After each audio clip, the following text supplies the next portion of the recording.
Halo selamat pagi teman-teman, gimana kabarnya? Semoga sehat selalu. Kembali lagi dengan Afif Review. Kali ini aku mau cerita pengalaman aku menggunakan Wuling Air EV yang standar ya.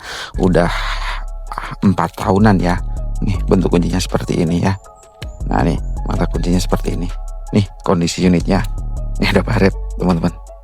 Ya ini aku pakai antar jemput anak sama pulang pergi kerja. Nih kondisi fisiknya seperti ini. Ya, aman sih selama aku pakai aman aja. Oke, lanjut ya.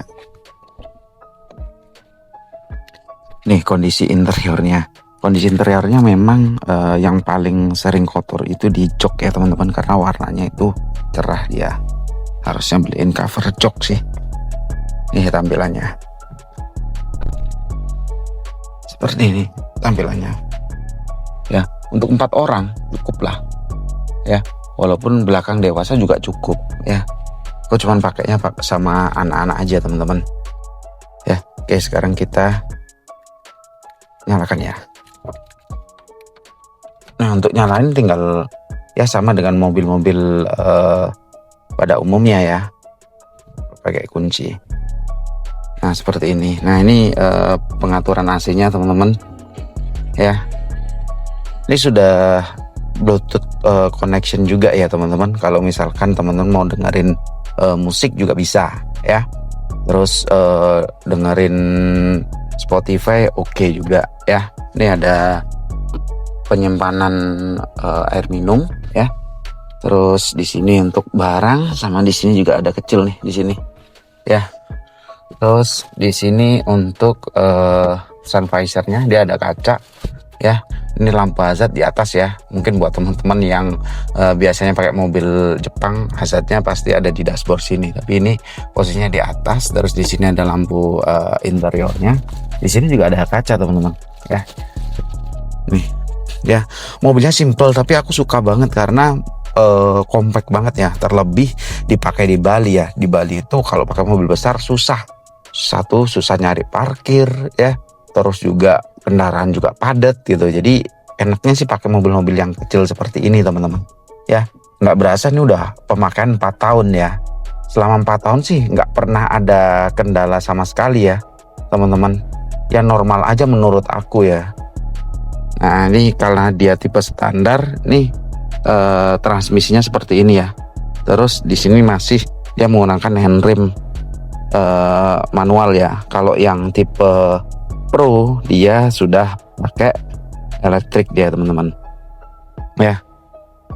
Nih ini untuk hembusan angin depan ya teman-teman, untuk ngilangin embun. Terus di sini ada tombol untuk driving mode. Nah yang paling sering orang-orang tanya itu, ditanjakan kuat nggak? Kuat teman-teman ya. Aku udah buktiin tanjakan di Bali itu udah aku buktiin. Nah ini driving mode-nya kita bisa lihat di sini normal ya. Nah kita bisa kalau misalkan ditanjakan kita pencet aja tombol yang ada di sini, tinggal pencet aja, pilih yang sport ya. Ini tenaganya besar banget teman-teman. Kalau dibandingkan mobil bensin sih dia lebih responsif banget ya. Ini ada eco juga, tapi kalau aku sih biasanya pakai eco aja udah cukup. Eco atau normal udah cukup karena dipakai di perkotaan teman-teman ya.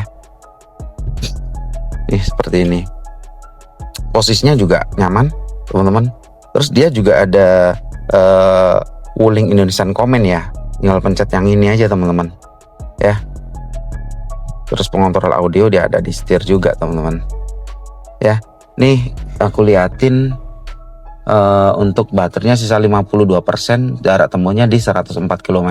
Nah aku biasanya ngecas itu kalau udah di bawah 50% langsung aku cas teman-teman ya, standby lah. Malam dicas, pagi udah full. Jadi supaya tidak gini ya, karena dia masih AC charging ya, bukan DC charging, sehingga butuh waktu yang cukup lama untuk ngecas gitu. Tapi buat aku sih dengan range 200 km aja udah cukup banget ya. Apalagi yang range 300 km yang tipe Pro ya. Atau yang terbaru nih ada Aira. Nah banyak nih mungkin teman-teman di media sosial, pasti nyesel yang punya Air EV. Kalau aku sih jujur aja, mobil itu selalu akan ada yang baru gitu loh. tapi aku sudah mendapatkan manfaat dari mobil itu udah selama 4 tahun gitu. Kalau di compare seperti itu terus ya nggak akan ada habisnya. Mau brand apapun selalu ada yang baru gitu loh. Ya, kembali lagi kita beli mobil untuk fungsional kan. Menurut aku ini udah cukup untuk fungsional aku, antar jemput anak sekolah sama pulang pergi kerja ya. Aku selama 4 tahun udah jarang banget ke pom bensin ya teman-teman. Nah itu sih yang bikin aku enak nih, nggak perlu antri di pom bensin ya. Terlebih harga BBM sekarang kan udah naik nih. Terus juga pajaknya ini masih 0 rupiah teman-teman ya. Itu sih benefit-benefit yang aku dapetin secara langsung ya. Ada juga yang bilang, oh kalau mobil listrik itu harga jual kembalinya hancur atau jauh lah dari ininya ya. Kalau mobil listrik itu kita dapetin manfaatnya di depan ya, beda dengan mobil bensin ya. Kalau mobil listrik kita dapetin manfaatnya di depan, di biaya bahan bakar ya, terus biaya perawatan jauh banget lebih murah, terus biaya samsatnya juga masih 0 rupiah. Itu sih teman-teman ya. Kalau mobil bensin kan tetap dia kena bayar bensin, belum lagi pajak ya, dan lain-lain, biaya perawatan segala macem ya. Ya mungkin secara harga jual kembalinya dia lebih tinggi nantinya, tapi kan dia dapetin benefitnya itu di akhir, sedangkan aku dapetin benefitnya di awal gitu ya. Oke, kita jalan yuk, kita jalan ke kantor deh ya. Oke, buat teman-teman kalau mau tanya-tanya silakan aja komen di bawah, nanti aku akan buatin video seandainya ada pertanyaan yang mungkin membuat teman-teman itu masih ragu dengan mobil listrik ya. Ini berdasarkan pengalaman aku aja. Oke, ya kita lanjut ya.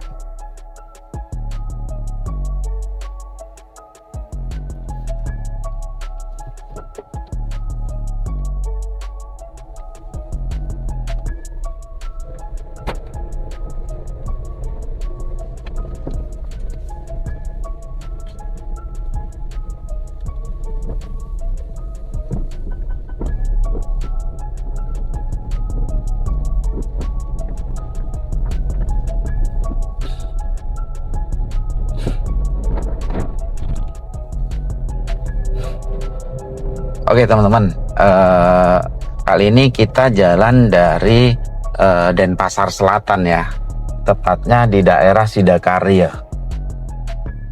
Nah di sini itu padat ya, jalanannya padat, banyak kendaraan bermotor ya.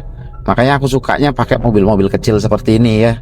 Di Bali mungkin teman-teman yang udah pernah ke Bali sih pasti tahu lah di Bali itu padatnya seperti apa, dan minimnya tempat parkir itu sih teman-teman problemnya ya.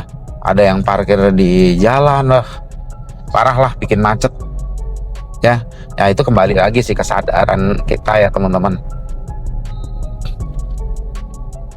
Oke, untuk Wuling Air EV ini memang dulunya aku sempet ragu-ragu pindah ke EV ya, karena waktu itu tahun 2022 ya kalau nggak salah.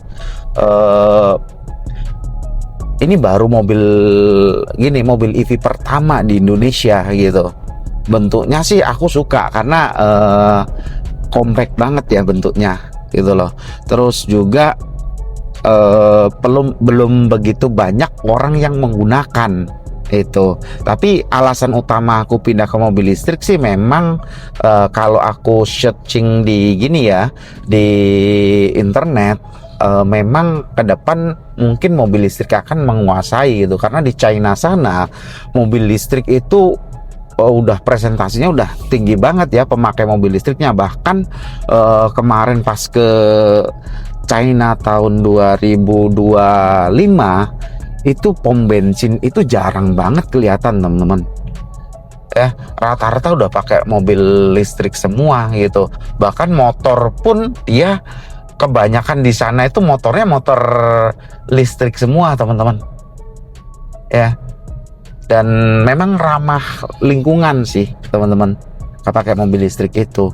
Terus juga getarannya itu halus banget ya, hampir nggak berasa ada getaran gitu ya. Kalau mobil bensin kan udah pasti karena getaran mesin tuh. Nah, itu aku dulu pakai mobil yang 1200 cc ya, kecil. Dan ternyata mobil 200 cc itu kan aku mikirnya kan memang lebih irit ya dibandingkan yang 1500 cc. Dari segi konsumsi bahan bakar itu lebih irit, terus dari segi samsatnya juga murah. Waktu itu aku nyamsat cuman 2.600.000-an nih. Terus biaya perawatan juga cukup murah ya untuk mobil 1200 cc, paling ya 800 sampai 1 jutaan, kecuali kalau ada penggantian part yang gini ya, sempet kena 2 jutaan sih teman-teman.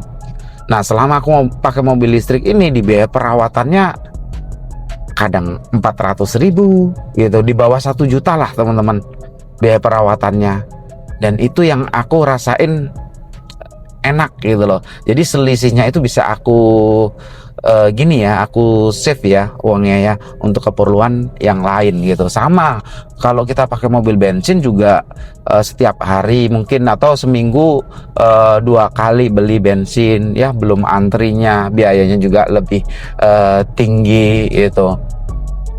Nah, sekarang aku nggak perlu antri-antri gitu. Mungkin teman-teman lah, emang bisa ngecas di rumah? Bisa teman-teman. Memang mobil EV ini awal di bentuknya itu tujuannya supaya kita bisa ngecas di rumah gitu. Makanya dia cuma AC charging aja gitu. Jadi kalau kita ngecas di rumah itu benefitnya, harganya lebih murah per kWh-nya.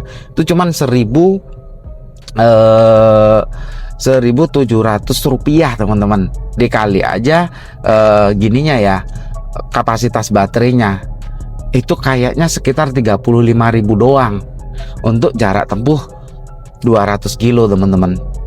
Murah banget kan gitu. Kalau 35.000 beliin bensin paling dapat cuman 3,5 liter ya. Apa cukup dipakai 1 minggu? Apa cukup dipakai 100 kilo? Aku rasa sih nggak akan nyampe ya. Itu teman-teman. Terus tambahan memang benefit yang didapatkan itu biaya samsatnya masih 0 rupiah. Jadi cuman ada jasa raharja senilai 147.000 rupiah aja teman-teman ya. Itu nih, aku sekarang berada di Jalan Tukat Pakerisan ya teman-teman. Yang di Bali mungkin tahu lah daerah sini.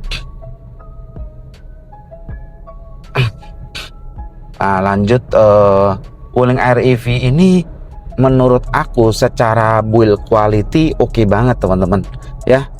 Kualitas materialnya oke, terus juga platnya ya.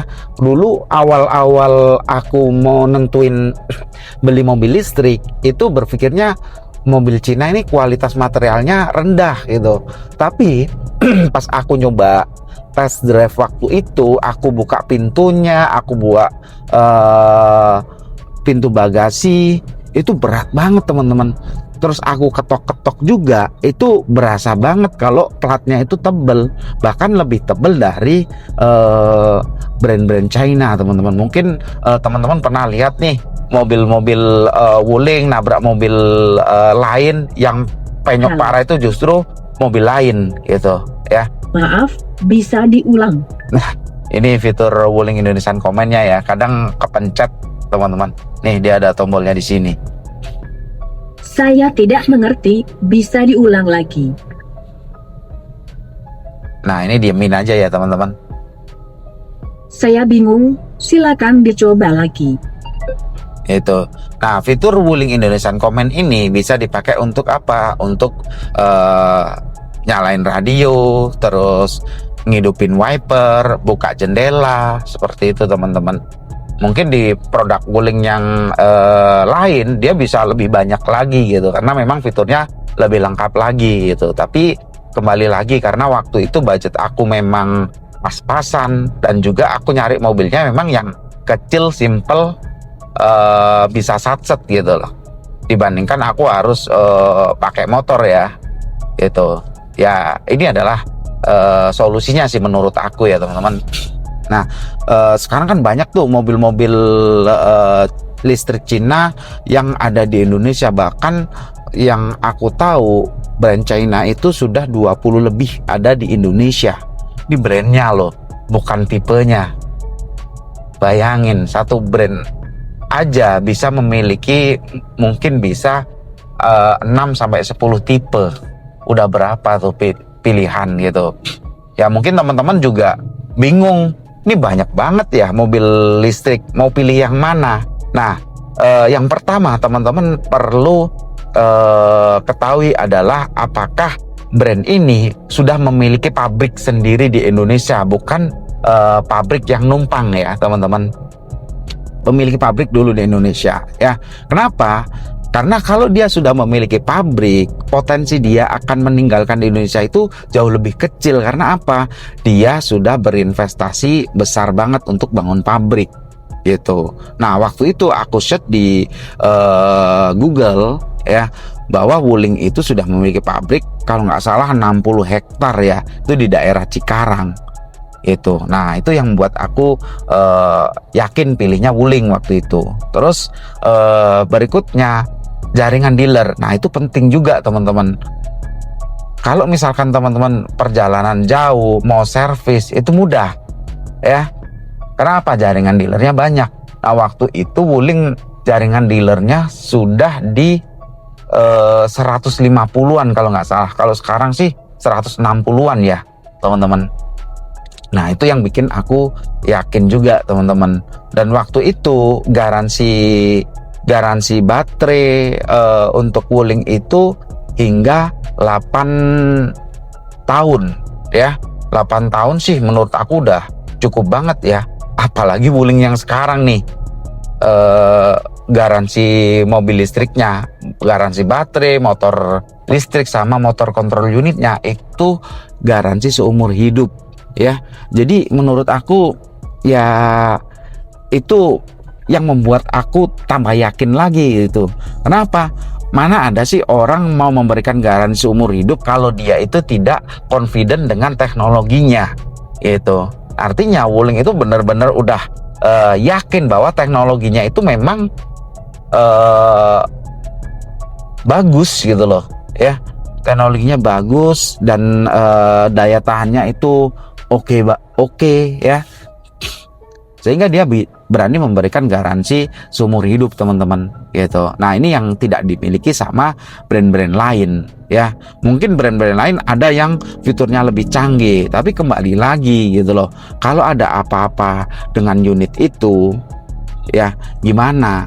Entah itu partnya ya, penggantian partnya seperti apa, pabrik aja nggak ada gitu ya. Garansi seumur hidup juga belum ada gitu ya. Terus teman-teman, tips lagi ya, jangan percaya 100% kepada brosur ya. Kayak jarak tempuh nih, banyak kan mobil-mobil baru itu klaim jarak tempuhnya sampai 400 kilo, sampai 500 kilo. Nah, teman-teman perlu cek dia ngujinya itu menggunakan standar apa gitu ya.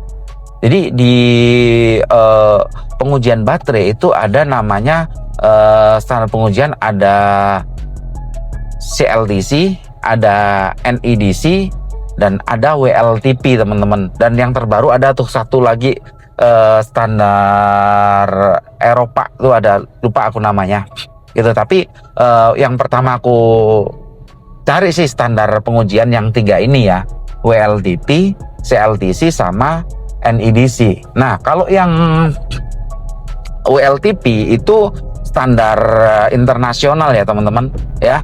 Jadi dia pengujiannya itu di kondisi kita jalan seperti di perkotaan, ada lampu merah, ada macet, ada tanjakan, terus juga beban penumpang full, itu dia uji teman-teman, sehingga akurasi klaim yang ada di brosurnya itu lebih masuk akal. Misalkan range-nya 400 ya, bisa jadi dia 400, memang benar-benar 400 itu kalau standar WLTP teman-teman gitu tuh. Nah, biasanya WLTP itu kalau nggak salah si Tesla ya pakai WLTP gitu. Tapi kan Tesla harganya lumayan juga teman-teman gitu. Terus selanjutnya CLTC. Nah CLTC ini sebenarnya cara ujinya sama persis dengan yang WLTP, cuman standarnya itu dari Cina, CLTC namanya ya.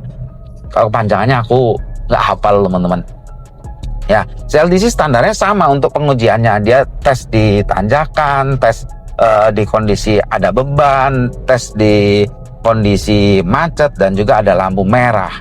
Itu kalau CLTC itu. Dan yang terakhir adalah NEDC. Nah NEDC ini merupakan standar lama ya. Dia itu standar kalau nggak salah tahun 1980-an. Aku baru tahu juga ternyata 1980 itu sudah ada pengujian mobil listrik teman-teman. Ya, itu standarnya standar udah usang. Nah, akurasinya yang aku baca di Google itu 70% dari klaim yang ada di brosur. Misalkan klaim yang ada di brosur itu 400 kilo, ya 70%-nya, ya kurang lebih 70% akurasinya gitu. Karena apa? Untuk mengujinya dia di kondisi normal, tanpa ada macet, tanpa ada tanjakan, tanpa beban yang lebih gitu. Jadi terlalu optimis sih untuk gininya ya, standar ujinya gitu. Ya padahal kan kita tahu di kota-kota besar yang ada di Indonesia macet itu selalu ada gitu. Traffic light pun juga banyak ya teman-teman gitu. Sehingga dari situlah aku mulai tambah yakin lagi, karena dia menggunakan standar pengujian yang mirip dengan WLTP gitu. Itu teman-teman ceritanya. Terus juga yang bikin aku yakin juga karena Wuling memang pioner ya untuk mobil listrik di Indonesia gitu ya. Dan pada waktu itu harganya aku beli waktu itu sekitar 245 jutaan ya. Ya awal-awal REV standar itu di launching ya, dulu standar sama long ring teman-teman ya. Long ring itu 300 kilo, kalau yang standar itu dia long range itu 300, standar itu 200 kilo. Itu perbedaannya di head unit sih ya. Kalau yang long range dia panjang head unitnya teman-teman ya, di sini. Kalau yang standar range ya cuman kotak kecil gini aja gitu. Tapi buat aku sih cukup aja gitu, karena aku memang mementingkan fungsionalnya teman-teman ya gitu. Karena waktu itu juga yang long range selisih harganya lumayan, sekitar 50 jutaan ya. Buat aku sih ya yang standar aja udah cukup gitu ya. Nah yang terbaru kemarin aku lihat di grup-grup gini ya, REV itu ada yang nge-share produk terbaru dari Wuling, yaitu Wuling Aira. Itu secara bentuk sih cakep ya. Headlampnya dia modelnya ring light gitu, bulat ya, kayak Mini Cooper lah ya, bulat ya, udah pakai proyektor ya. Aku rasa sih kalau cewek-cewek sih pasti suka sih dengan bentuknya itu ya. Jarak tempuhnya dia 300 kilo ya. Dan informasinya harganya itu di bawah 200 juta. Di grup itu ada yang ngomong, "Wih, pasti nyesel nih yang pakai Wuling REV." Halo. Tapi kalau aku sih jujur aja, ya namanya aku sudah mendapatkan apa namanya, value ya dari mobil ini ya selama 4 tahun ini, ya aku sih nggak nyesel juga ya, karena aku udah dapetin manfaatnya teman-teman ya. Karena apa, setiap tahun udah pasti akan ada mobil baru lagi gitu. Tapi yang sudah aku dapatkan dari mobil ini ya kenyamanan ya, terus bisa satset, terus biaya perawatan juga yang murah. Nah itu sudah aku dapatkan gitu loh ya. Jadi ngapain disesali itu teman-teman ya. Itu sih yang bisa aku ceritain teman-teman. Nah mungkin teman-teman yang mau tanya-tanya terkait mobil listrik, terkait REV-nya gimana ya, tanya-tanya aja, nggak apa-apa ya. Nanti aku akan jawab mungkin di komentar ataupun aku buatin video ya. Nanti pasti aku giniin ya. Apalagi nih teman-teman, kalau misalkan untuk anak cewek ya, pakai mobil-mobil kecil tuh enak banget ya. Pandangan ke depan mungkin teman-teman bisa lihat nih, moncongnya nggak terlalu panjang itu. Terus juga pandangan kita itu luas banget ya. Ya enak lah pakai mobil kecil itu menurut aku.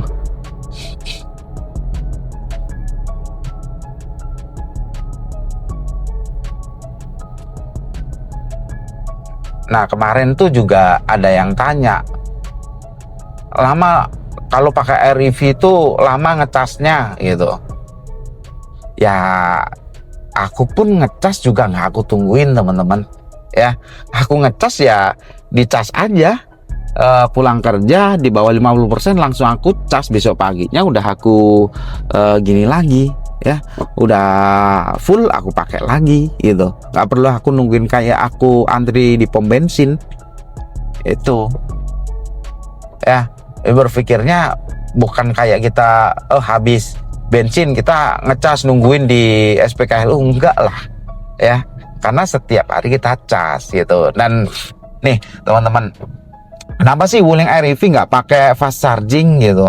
Nah kalau teman-teman search di gini ya di internet, ternyata kalau dia ngecasnya menggunakan AC charging, baterai health-nya jauh lebih awet teman-teman. Karena apa? Dia pelan ngisinya gitu, dibandingkan kalau teman-teman menggunakan fast charging terus-terusan. Mungkin teman-teman bisa lebih cepat ya, kurang lebih 30-40 menit sudah full baterainya gitu. Cuman karena kecepatan itulah baterai biasanya cepat panas teman-teman, sehingga di baterai health-nya itu akan cepat turun sih ya, itu teman-teman. Jadi ya pastilah ada kekurangan sama kelebihannya gitu. Tapi menurut aku sudah bisa memenuhi ekspektasiku, dan menurut aku juga nyaman mobilnya gitu. Istriku juga pakai juga enak gitu. Itu sih ya. Kalau kita standarnya harus seperti inilah, harus gaya lah, harus gini ya. Ya kembali lagi, kalau kita ngikutin gengsi ya, gengsi nggak akan pernah ada habisnya. Kalian beli mobil yang harganya 500 juta pun masih ada harga mobil yang di atas 500 juta, ada yang 700 juta, ada yang 1M gitu. Dia lebih canggih, lebih gini gitu. Jadi nggak akan ada habisnya. Jadi kembali lagi, kita beli mobil itu tujuannya untuk apa? Itu aja dulu ya. Ya itu sih teman-teman yang bisa aku ceritain. Nah mungkin itu aja ya. Ini aku udah deket ya, udah di daerah Tengkumar, udah di dekat kantor. Sekian dulu nih sharing-sharing ya, cerita-cerita terkait Wuling REV yang sudah 4 tahun pemakaian ini ya. Oke. Semoga teman-teman sehat selalu. Buat yang mau tanya-tanya terkait perawatan mobil listrik, atau terkait gimana sih kendala-kendala yang saat menggunakan mobil listrik gitu, atau gimana sih caranya pakai mobil listrik gitu ya, silahkan komen aja di bawah. Nanti kalau ada waktu aku buatin video-video seperti ini gitu ya. Nanti aku juga akan buat video seperti ini terus teman-teman ya, rencananya sambil kita explore Bali lah ya. Kalau ada waktu kita explore Bali, jalan-jalan ya, seperti itu teman-teman. Oke, sekian dulu video dari aku. Semoga teman-teman sehat selalu, selalu diberikan kelancaran rezekinya, dan tentunya sukses selalu ya teman-teman. Oke, terima kasih.